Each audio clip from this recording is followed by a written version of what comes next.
आईने हिंदी के एक नए एपिसोड में आपका स्वागत है। इस वीडियो में हम बात करने वाले हैं SU-57 फैलन के बारे में। देखिए हाँ, एक चीज़ मैंने आपसे कई बार कही है कि भले ही इस समय ये ओपनली एक्सेप्ट न किया जा रहा हो कि भारतीय वायुसेना SU-57 को लेकर इंटरेस्टेड है, लेकिन आप भी जानते हैं और हम भी जानते हैं कि SU-57 को लेकर ना सिर्फ भारत इंटरेस्टेड है, बल्कि बातचीत ऑलरेडी चल रही है।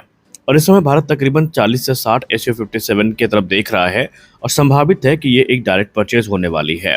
लेकिन यहाँ पर कुछ नई अपडेट्स हैं जो सामने आई है। दरअसल भारत SU-57 के साथ साथ कुछ हथियार हैं जिनको लेकर रूस के साथ चर्चा कर रहा है। और हाल ही में अगर मीडिया संस्थान IDRW की रिपोर्ट की बात माने तो कुछ वेपन सिस्टम है जिनको लेकर के भारत और रूस के बीच में बातचीत भी हुई है। इसमें पहला वेपन सिस्टम जो सबसे ज्यादा चर्चा का विषय बना था वो था R-37M, जो कि एक एक्स्ट्रा लॉन्ग रेंज की एयर टू एयर मिसाइल है।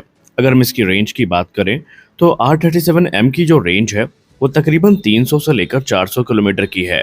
वहीं इसकी जो स्पीड है वो मैक 5 प्लस की है। इसका मुख्य काम होगा एनिमी के जो फोर्स मल्टीप्लायर्स हैं, फॉर एग्जांपल उनके जो airborne early warning and control system हो गए जिसको आप एवैक्स कहते हैं, या फिर टैंकर विमान हो गए, ये जो बड़े सर्विलेंस एयरक्राफ्ट हो गए, उनको यह तबाह कर सकती है। और आमतौर पर इसे एवैक्स किलर की संज्ञा भी दी गई है, यानी ये एक एक्स्ट्रा लॉन्ग रेंज की मिसाइल है जो कि एनिमी के फोर्स मल्टीप्लायर को तबाह कर सकती है। और फिलहाल ये मिसाइल SU-57 में अगर लगी तो भारत दुश्मन के एवैक्स और टैंकर विमान को बहुत लंबी दूरी से मार गिरा सकता है। और इसको लेकर भारत और रूस के बीच में जो बातचीत है वो ऑलरेडी चली थी। उसके बाद जो दूसरी मिसाइल है जिसको लेकर बातचीत हुई है वो है KS-69। जी हाँ, ये एक स्टील्थ क्रूज मिसाइल है। इसकी प्रमुख अगर खासियतों की बात करें तो इसकी रेंज तकरीबन 290 किलोमीटर की है। और क्योंकि इसमें स्टेल्थ डिज़ाइन का यूज़ किया गया है तो इसको डिटेक्ट कर पाना एनिमी के लिए भी आसान बिल्कुल भी नहीं होता। इसमें हमें इंटरनल वेपन बे देखने को मिलती है। इंटरनल वेपन बे में जो इसको इंटीग्रेट है वो किया जा सकता है, इसको प्लेस किया जा सकता है और उसी हिसाब से इसको बनाया गया है। और इसका जो मुख्य काम है वो ज़मीन पर जो हाई वैल्यू टारगेट्स हैं उनको डिस्ट्रॉय करना, एनिमी बंकर्स को डिस्ट्रॉय करना, कमांड सेंटर्स को डिस्ट्रॉय करना। यानी SU-57 जो है वो इनको कैरी भी कर लेगा, तब भी रडार क्रॉस सेक्शन या उसके पकड़े जाने की जो संभावना है वो लगभग ना के बराबर है, क्योंकि इस मिसाइल को वो अपने इंटरनल वेपन वे में कैरी करेगा। और इसकी सहायता से वो साइलेंट रहते हुए भी डीप स्ट्राइक मिशन एग्जीक्यूट कर सकता है। तीसरी बड़ी मिसाइल जिसको लेकर चर्चा होने की बात सामने आई है वो है KH-58, जो कि एक एंटी शिप मिसाइल है।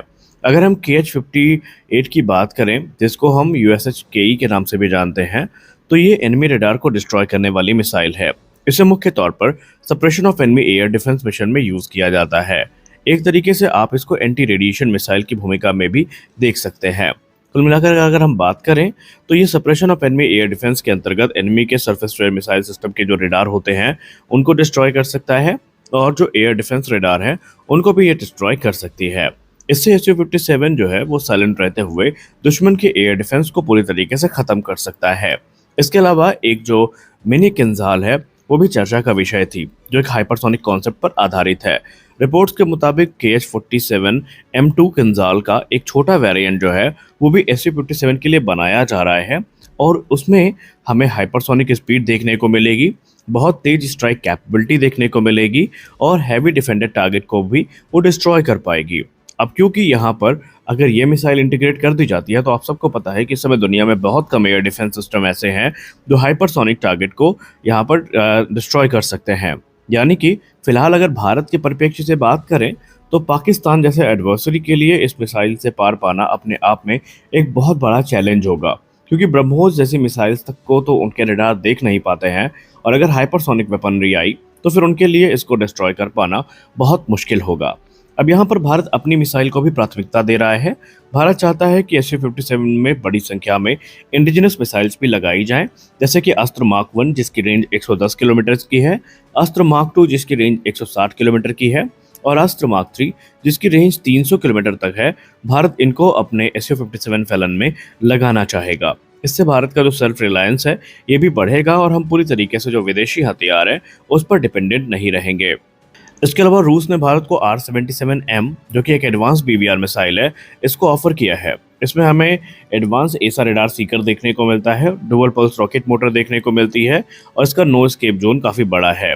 ये मिड रेंज रॉक फाइट और BVR कॉम्बैट में इस्तेमाल होगी, और रूस ने इसका प्रस्ताव भारत के सामने रखा है। उसके बाद एक क्लोज कॉम्बैट मिसाइल भी इस प्रस्ताव का हिस्सा है, जिसको हम R-74M2 के नाम से जानेंगे। जी हाँ, R-74M2 ये नाम आपने कहीं ना कहीं सुना जरूर होगा, क्योंकि ये एक क्लोज रेंज की मिसाइल है। अगर हम इसके फीचर्स की बात करें तो ये इंफ्रारेड गाइडेड है। इसका इस्तेमाल क्लोज रेंज जो डॉग फाइट्स होती हैं उनमें किया जाता है, और ये basically rear hemisphere attack capability रखती है, और इसीलिए क्लोज कॉम्बैट खेल में इसको काफ़ी महत्वपूर्ण माना गया है। यानी आसान शब्दों में बात करें, अगर भारत SU-57 खरीदता है तो उसका वेपन पैकेज बहुत पावरफुल हो सकता है। जहां पर R-37M 400 किलोमीटर की किल रेंज ऑफर करेगी, तो वही KH-69 स्टेल्थ क्रूज मिसाइल हमें मिलेगी। KH-58 एंटी रेडार मिसाइल जो है वो हमें देखने को मिलने वाली है। मिनी किंजाल अस्त्र और इसके अलावा रुद्रम सीरीज की जो मिसाइल्स हैं वो भी देखने को मिल सकती हैं। यानी स्पष्ट है कि भारतीय वायुसेना का जो एयर डोमिनेंस कैपेबिलिटी है वो 2030 के बाद अगर ये डील फाइनलाइज होती है तो काफ़ी मजबूत हो सकता है। लेकिन आपको बता दें, ये सारी चीज़ें तब होंगी जब भारत डील को फाइनलाइज करेगा। हमारी अगली बड़ी अपडेट आ रही है advance medium combat aircraft mark 2 को लेकर के। Advance medium combat aircraft mark 2 को लेकर एक के बाद एक जो बड़ी रिपोर्ट्स हैं वो हमें देखने को मिल रही हैं, खासकर इनके रेडार सिस्टम को लेकर के। हाल ही में defence research and development organisation की तरफ से ये इंडिकेशन मिला है कि DRDO मुख्यतः एमका मार्क 2 के लिए एक नया जो फोटोनिक रेडार टेक्नोलॉजी है उसको विकसित कर रहा है। अगर हम आसान भाषा में बात करें तो जो पुराने रेडार हैं ये बेसिकली इलेक्ट्रॉनिक सर्किट से जो रेडियो फ्रिक्वेंसी सिग्नल से बनाते हैं, वहीं सेमीकंडक्टर चिप का इस्तेमाल करते हैं। लेकिन जो फोटोनिक रेडार होंगे ये लेज़र और ऑप्टिकल फाइबर से सिग्नल बनाते हैं और प्रोसेस करते हैं, और ये लाइट बेस्ड जो टेक्नोलॉजी है उसको यूज़ करते हैं। इसका फ़ायदा ये है कि ये बहुत ज़्यादा बैंडविड्थ ऑफर करते हैं और प्रिसीजन इनसे मिलता है। अब यहाँ पर सबसे खास बात तो ये है कि फिलहाल भारत एमका मार्क 1 में गैलियम नाइट्राइड बेस्ड जो रेडार सिस्टम है उसको यूज़ करेगा, जो कि ज़्यादा पावर, ज़्यादा हीट रेजिस्टेंस, ज़्यादा रेंज और ज़्यादा एफिशिएंट हमारे सामने साबित होंगे। और ये निस्संदेह गैलियम आर्सेनाइड की तुलना में काफ़ी बेहतर है। लेकिन फोटोनिक रेडार की जहाँ तक बात रही, तो ये जो तकनीक है, इस तकनीक से रेडार की रेजोल्यूशन काफ़ी ज़्यादा बढ़ जाएगी, और अगर हम रिपोर्ट्स की बात माने तो टारगेट की 1.3 सेंटीमीटर तक की जो डिटेल है वो भी डिटेक्ट हो सकती है। मतलब ये रडार सिस्टम सिर्फ विमान को नहीं, बल्कि यहाँ पर ये भी बता सकता है कि एयरक्राफ्ट का एग्जैक्ट टाइप क्या है, विंग्स का शेप कैसा है और उसके मैकेनिकल डिटेल्स क्या हैं, इसकी जानकारी भी इस रडार के माध्यम से हमें हो जाएगी। और इसके चलते जो स्टेल्थ विमान है उनको पकड़ना हमारे लिए काफ़ी आसान हो जाएगा, जो स्टेल्थ का यूज़ करके रडार को इवेट कर सकते हैं या उनके अंदर ये क्षमता होती है। लेकिन फोटोनिक रेडार क्योंकि बहुत वाइड फ्रिक्वेंसी स्पेक्ट्रम इस्तेमाल करता है, तो स्टेल्थ कोटिंग को भी छिपना इसके सामने मुश्किल हो जाएगा। यानी भारत के लिए ये एक बहुत बड़ा कह सकते हैं प्लस पॉइंट हो सकता है। और क्योंकि ये जो ट्रेडिशनल रेडार की तुलना में ये जो फोटोनिक रेडार है ये लाइट बेस्ड सिग्नल पे काम करते हैं, तो इनको जैम करना भी काफ़ी ज़्यादा मुश्किल होता है। इस वीडियो में बस इतना ही। मिलते हैं अगले वीडियो में कुछ और अपडेट्स के साथ, तब तक के लिए जय हिंद।